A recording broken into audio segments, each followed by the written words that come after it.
नमस्कार, मैं हूं आपके साथ गौरव राजेंद्र। बुलेटिन की शुरुआत करते हैं। रक्षाबंधन के त्योहार पर मुख्यमंत्री नायब सैनी ने महिलाओं को बधाई दी है। उन्होंने कहा कि रक्षाबंधन भाई बहन के प्यार के प्रतीक है और साथ ही साथ रक्षाबंधन हमारी संस्कृति से जुड़ा हुआ है। तो वहीं भारतीय जनता पार्टी का कुनबा दिन पर दिन बढ़ता जा रहा है। बता दें कि गोहला चिका से गुरजीत सिंह भारतीय जनता पार्टी में शामिल हुए हैं। इसको लेकर मुख्यमंत्री ने कहा कि वो इन सभी का स्वागत करते हैं। जो हमारे ये पर्व हैं, इन पर्वों से हमारे प्यार की भावना वो बढ़ती है। ये हमारी संस्कृति से भी जुड़े हुए पर्व हैं। मैं इस पर्व के अवसर के ऊपर सभी बहनों को बहुत बहुत बधाई और शुभकामनाएं मैं देता हूं।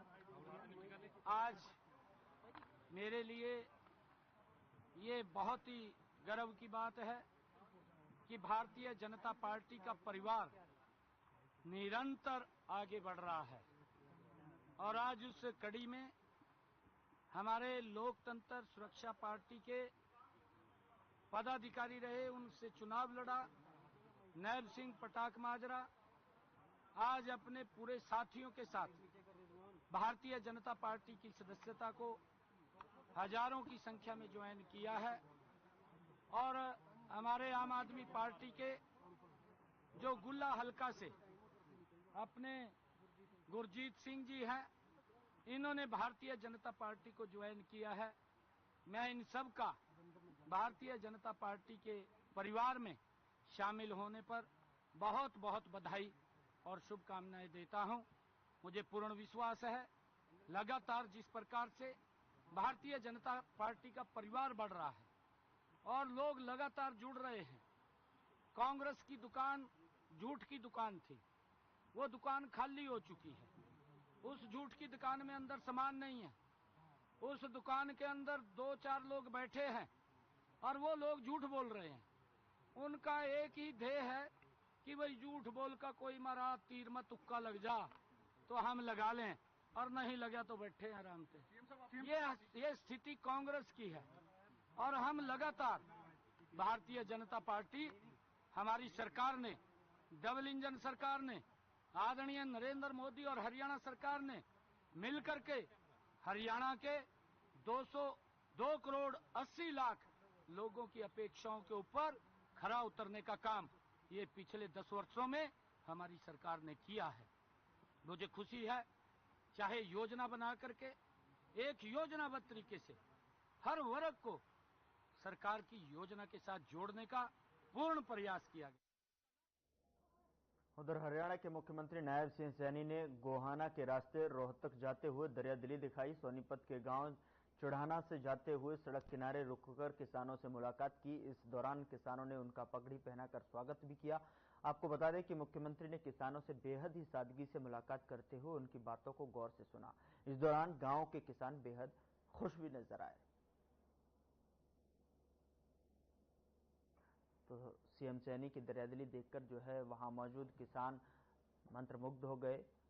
खुशी का कोई ठिकाना नहीं रहा जब अचानक से सीएम सैनी वहां एकत्रित किसानों के बीच में आकर रुकते हैं और रुककर उन सभी किसानों का अभिवादन स्वीकार करते हैं और साथ ही साथ वहां मौजूद सभी किसानों ने जो है पगड़ी और फूलमाला पहनाकर उनका जोरदार स्वागत भी किया।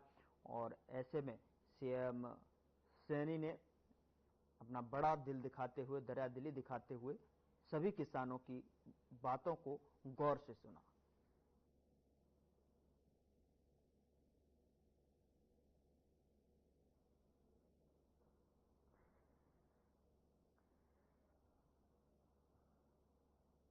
उधर हरियाणा के पूर्व उप मुख्यमंत्री दुष्यंत चौटाला का कांग्रेस और भूपेंद्र सिंह हुड्डा पर बड़ा हमला बोला है। दुष्यंत चौटाला ने भूपेंद्र सिंह हुड्डा पर बीजेपी के साठगांठ का आरोप लगाते हुए कहा है कि दुष्यंत चौटाला ने तंज कसते हुए ये भी कहा कि हमारे 4-5 विधायक कांग्रेसी हो गए हैं। अगर भूपेंद्र सिंह हुड्डा के बीच से साठगांठ नहीं है तो राज्यसभा चुनाव के लिए अपना उम्मीदवार उतारे।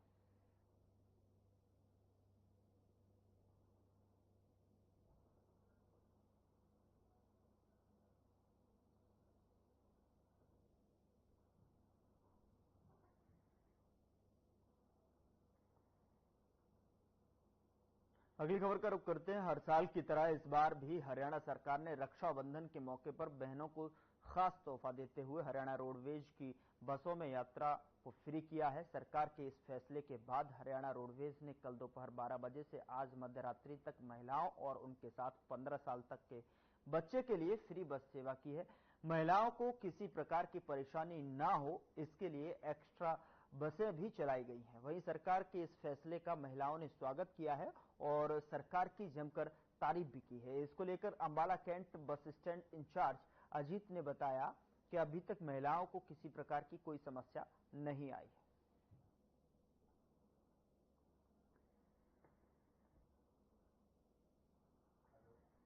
सर, ये बहुत अच्छा फैसला है सरकार का, हम बहुत खुश हैं। अपने भाई को राखी बांधने के लिए जा रहे हैं और ये सरकार ने जो किया है सभी बहनों के लिए, माताओं के लिए, सबके लिए फ्री है आज की सेवा। हाँ जी सर, बहुत खुश। व्यवस्था ठीक है? बस व्यवस्था बहुत अच्छी है, एक के बाद एक बस में 15 मिनट के बाद बस ही जाए।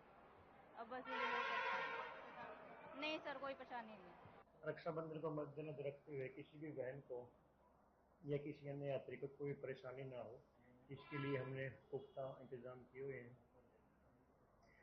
किसी भी कर्मचारी को छुट्टी नहीं दी हुई है और जैसा आप देख रहे हैं अभी कोई खास रस नहीं है कैंट बस स्टैंड पे। हमने रिजर्व बस से की हुई है, जैसे भी जिस रूट पे डिमांड आएगी हम डिमांड अनुसार उस रूट पे बसें भेज दी जाएगी। अम्बाला, नारायणगढ़, कालका, पटियाला, लुधियाना, सहारनपुर जो हमारी रूटीन में बसें चल रही हैं, फिलहाल वह अभी तक वहीं बसें गई हैं। कोई अभी तक हमने एक्स्ट्रा बस नहीं भेजी है।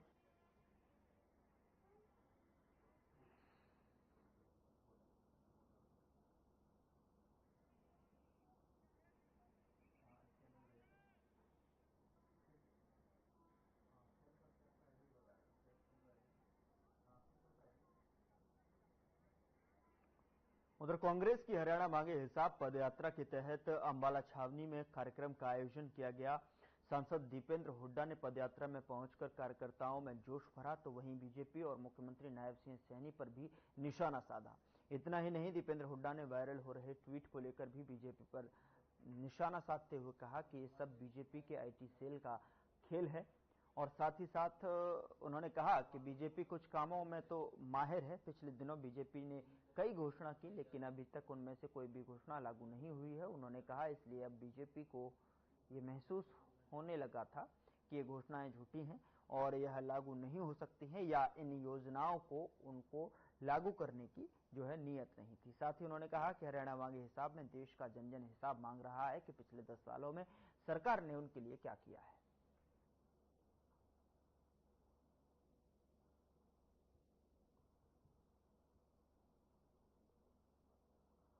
और अनुशासन को बनाए रखना है। आश्वस्त है जीत को लेकर, हमें पूरा विश्वास है लोग का साथ और आशीर्वाद मिलेगा। कार्यक्रम चल रहा है हरियाणा मांगे हिसाब, इस दौरान इसके माध्यम से भाजपा के 10 साल भाजपा सरकार ने 10 साल जो हरियाणा को विकास की पटरी से उतारने का काम किया, आज देश में सबसे आगे पहुंचा दिया। हरियाणा को भाजपा ने बेरोजगारी में, महंगाई में, नशे में, अपराध में और भ्रष्टाचार में। इसीलिए आज प्रदेश की जनता 10 साल के भाजपा कुशासन से अपने आप को ठगा महसूस कर रही है। बदलाव के लिए कांग्रेस पार्टी की तरफ आशा भरी नजर से प्रदेश की जनता ने अपना मन बनाया है। उधर बराड़ा में बारिश के कारण पिछले 2 महीने से बंद पड़े अंडरपास को दोबारा शुरू करने के लिए बराड़ा के रेलवे स्टेशन पर स्थानीय लोगों ने रोष प्रदर्शन किया है। स्थानीय लोगों ने अपनी समस्याओं को लेकर रेलवे स्टेशन मास्टर बराड़ा को डीआरएम अंबाला और रेल मंत्री भारत सरकार के नाम ज्ञापन सौंपा। इस दौरान कोरोना काल से बंद पड़ी ट्रेनों को जल्द शुरू करने की गुहार लगाई गई है। इस प्रदर्शन के दौरान रेलवे स्टेशन पर भारी पुलिस बल तैनात रहा। बता दें कि बराड़ा रेलवे स्टेशन के लगभग 60 से अधिक गांव लगते हैं, जिससे हजारों की संख्या में यात्री अपने रोजगार के लिए अंबाला, यमुनानगर और चंडीगढ़ जाते हैं। लेकिन कोरोना काल में कुछ रेलगाड़ियां बंद कर दी गई थी, जिसको लेकर आज तक दोबारा शुरू नहीं किया गया है, तो वहीं जिससे दैनिक यात्रियों को भारी परेशानी का सामना करना पड़ रहा है, जिसके चलते बराड़ा स्टेशन पर रोष प्रदर्शन किया गया है।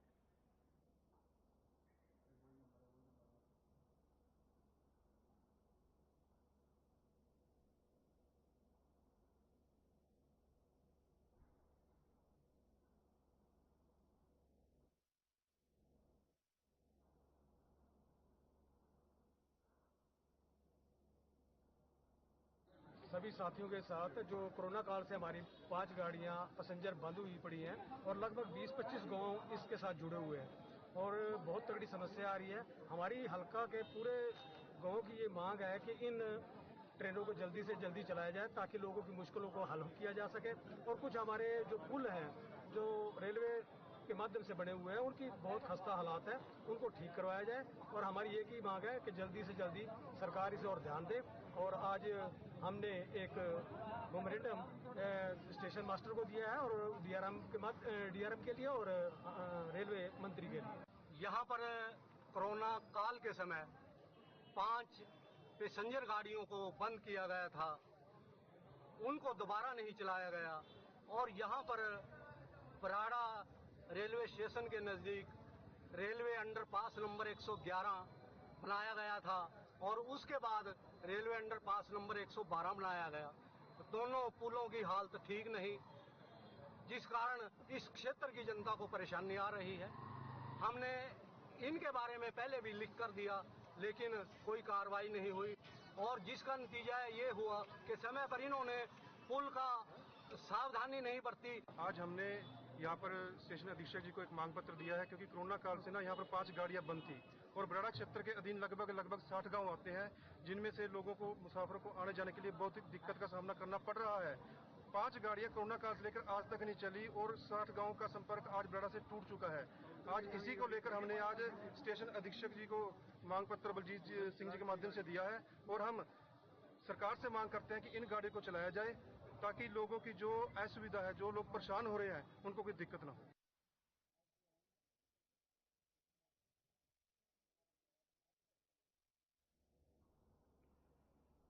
खबर सोनीपत से है, जहां सीएम के ओएसडी वीरेंद्र बड़खलसा के भाई जयदेव पर चाकुओं से जानलेवा हमला हुआ है। थाना बहालगढ़ पुलिस ने पीड़ित की शिकायत पर केस दर्ज कर आरोपियों की तलाश शुरू कर दी है, तो वहीं 2 पुलिस टीमों का गठन कर क्षेत्र में आसपास के सीसीटीवी कैमरे की मदद ली जा रही है।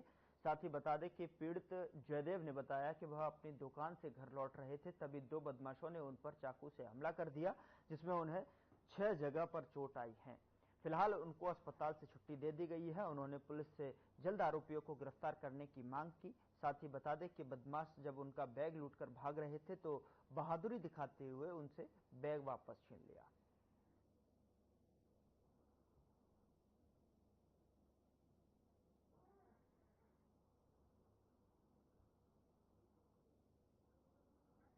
क्या नाम है जी आपका, कैसे क्या वारदात हुई? मेरा नाम जयदेव सिंह है जी। मेरी बालगढ़ में अपनी किराना पतंजलि स्टोर है और मैं रूटीन टाइम से रात को 9 बजे जैसे ही शटर बंद कर रहा था तो 2 बदमाश एकदम से आए और मेरा बैग जो था उसमें कुछ घर का सामान या कुछ पैसे वैसे जो होते हैं उसको एकदम से छीनने की कोशिश करी और पीछे से एकदम से गाड़ी गलौच करते हुए भाई मार साले को चक्कू मार, इसको चक्कू मार, और एकदम से मेरा बैग छीन लिया। फिर मैं जैसे ही उनके साथ मेरी हाथापाई ही हुई तो मैं उनका मुकाबला सा करके और फिर मैंने बैग तो उनसे अपना छीन लिया और एकदम से फिर मैंने शोर मचाया, चोर चोर चोर, पकड़ो पकड़ो पकड़ो। दिनांक 18-19 अगस्त की रात को जयदेव निवासी बड़ खालसा ने थाना बालगढ़ में शिकायत दी है कि मैंने खेवड़ा रोड पर दुकान कर रखी है। रात को दुकान बंद करके जैसे ही मैं अपने घर के लिए चला तो 2 नाम पता ना मालूम लड़के जिनके हाथ में चाकू था उन्होंने उसका बैग छीनने का प्रयास किया है और उस पर चाकू से हमला कर दिया। शोर मचाने पर आसपास की पब्लिक आ गई, जिसके कारण वो दोनों मौके से भाग गए। पुलिस ने मामला दर्ज कर जांच शुरू कर दी। मुख्यमंत्री नायब सैनी ने पूर्व सीएम भूपेंद्र हुड्डा पर अपना जुबानी हमला बोला है। उन्होंने कहा है कि हुड्डा हरियाणा में कांग्रेस और उनकी अपनी सरकार बनने का जो सपना देख रहे हैं, लेकिन 4 अक्टूबर को चुनाव परिणाम आने के बाद कांग्रेस और भूपेंद्र हुड्डा दोनों का सुपड़ा साफ हो जाएगा। बता दें कि नायब सैनी झज्जर की अनाज मंडी में पार्टी की तरफ से आयोजित जन आशीर्वाद रैली को संबोधित करने आए थे, जहां भाषण के दौरान उन्होंने कांग्रेस सहित तमाम विपक्ष पर निशाना साधा। वहीं उन्होंने बाद में मीडिया से रूबरू होने के दौरान पूर्व सीएम चौधरी भूपेंद्र सिंह हुड्डा पर भी जुबानी हमला बोला और हरियाणा में बीजेपी की लगातार तीसरी बार सरकार बनने का दावा भी किया। उन्होंने झज्जर जिले के 4 विधानसभा सीटों पर जो है कमल खिलने की बात कही।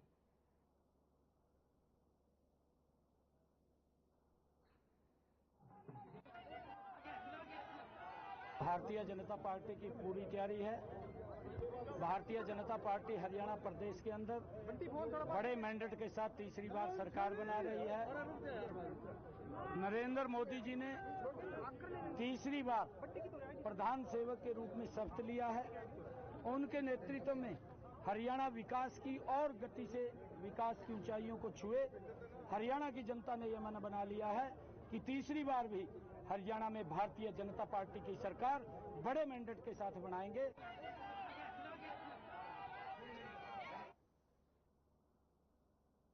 खबर गोगामेड़ी से है, जहां उत्तर भारत के प्रसिद्ध गोगामेड़ी मेले का विधिवत पूजा अर्चना के साथ शुभारंभ हुआ है, जिसमें राजस्थान सरकार के पशुपालन और देवस्थान विभाग मंत्री जोराराम कुमावत और भादरा विधायक संजीव बेनीवाल ने पूजा अर्चना कर मेले की शुरुआत की और वहीं उन्होंने राष्ट्रीय ध्वजारोहण भी किया। इस मौके पर स्कूली छात्राओं ने राष्ट्रीय गान और गोगामेड़ी पुलिस थाने के पुलिसकर्मियों ने सशस्त्र सलामी दी है। कैबिनेट मंत्री ने गोगाजी महाराज मंदिर में गोगाजी की समाधि पर चद्दर चढ़ाकर गोगामेड़ी मेले के सफल संचालन की प्रार्थना की।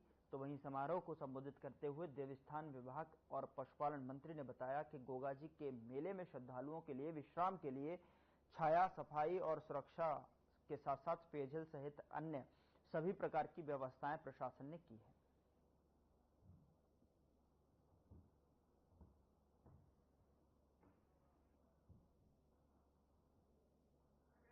हमारी सरकार, हमारे मुख्यमंत्री जी के नेतृत्व में जो सरकार है, उनका भाव रहता है कि हम सत्य का विकास करें।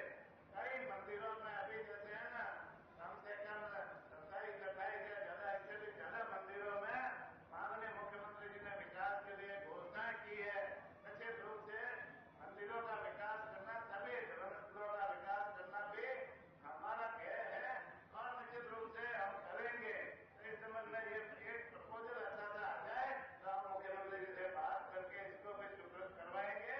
प्रधानमंत्री महोदय को धन्यवाद देना चाहता हूं कि उत्तरी भारत सबसे प्रभावित है और इसलिए उत्तरी भारत के दूर दराज से चाहे उत्तर प्रदेश हो, उत्तराखंड हो, यूपी हो, पंजाब हो, हरियाणा हो, अनेक देश से, अनेक राज्यों से या श्रद्धालु गोगा जी की इस पवित्र धरती पर अपनी आस्था प्रकट करने के लिए आते हैं और ये इसी तौर से भारत का सबसे बड़ा धार्मिक मेला लगता है।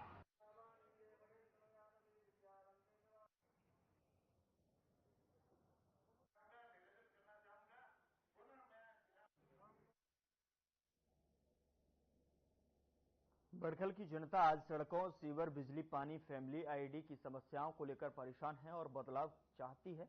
इन सभी मुद्दों के लिए बड़खल विधानसभा की जनता बड़खल मांगे बदलाव पदयात्रा को लेकर चल रही है, जो NIT 5 की मार्केट होते हुए श्री बांके बिहारी मंदिर तक पहुंची।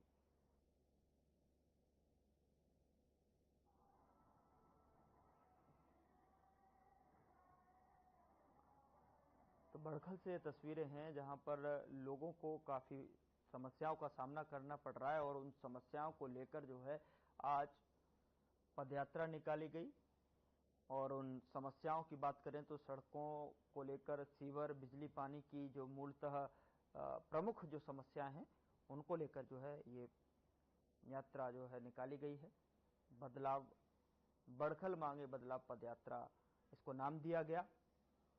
तो लोगों को जिस तरीके से समस्याएं हो रही हैं उसकी गवाही देती हुई ये पदयात्रा, जिसमें कि लोगों की मूलतः बिजली, पानी, सीवर और तमाम वो समस्याएं हैं जिनको लेकर यह पदयात्रा निकाली गई।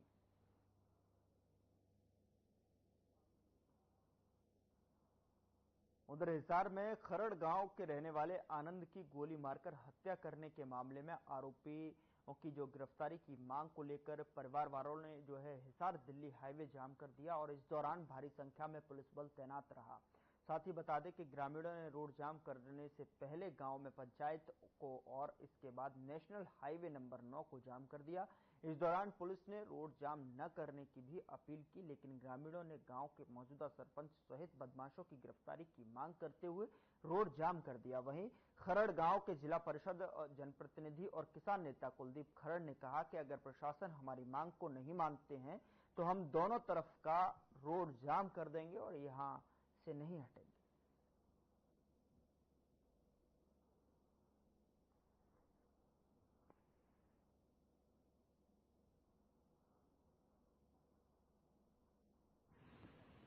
पंद्रह अगस्त को शाम को हमारा गांव के कुछ लड़के स्कूल में ग्राउंड में प्रैक्टिस करके घर की तरफ आ रहे थे। वो अपनी गाड़ी में बैठे थे तो वहां आके तुरंत गोलियां चल पड़ी। चारों लड़कियां गोली लगी, जिनमें एक की तो मौका पर डेथ होगी और 3 इंजर्ड हो गए। जिन्हें वो इंजर्ड हुए उन्होंने बताया भाई वो जो गोली मारने वाले थे ये बोल रहे थे भाई फिर सरपंच का घर घुस हो गए। इसमें अब पूरा गांव कह रहा है भाई इसमें सरपंच इन्वॉल्व है और प्रशासन से यही मांग करते हैं सरपंच के खिलाफ मुकदमा दर्ज करके उसको अंदर डाला जाए और जो गोली मार के गए उनका इनकाउंटर कराया जाए। हम तो प्रशासन से यही मांग। चलिए अगली खबर का रुख करते हैं। पुंडरी के 11 रुद्री मंदिर में सावन माह के आखिरी सोमवार को भक्तों का तांता लगा। श्रद्धालु भगवान भोलेनाथ का जलाभिषेक करने के लिए लाइनों में लगकर जलाभिषेक करने का इंतजार कर रहे हैं। पुजारी संदीप ने बताया कि यह मंदिर अति प्राचीन तीर्थ पुंडरी के तट पर स्थित है और इस मंदिर में साल भर में 2 बार मेले का आयोजन किया जाता है और हजार की संख्या में श्रद्धालु जलाभिषेक कर भंडारों में प्रसाद ग्रहण कर मनवांछित फल पाते हैं। एक श्रद्धालु प्रदीप चौधरी ने बताया कि 11 रुद्री अति प्राचीन मंदिर है और इस प्रकार के 11 रुद्री मंदिर पूरे भारतवर्ष में बहुत ही कम देखने को मिलेंगे।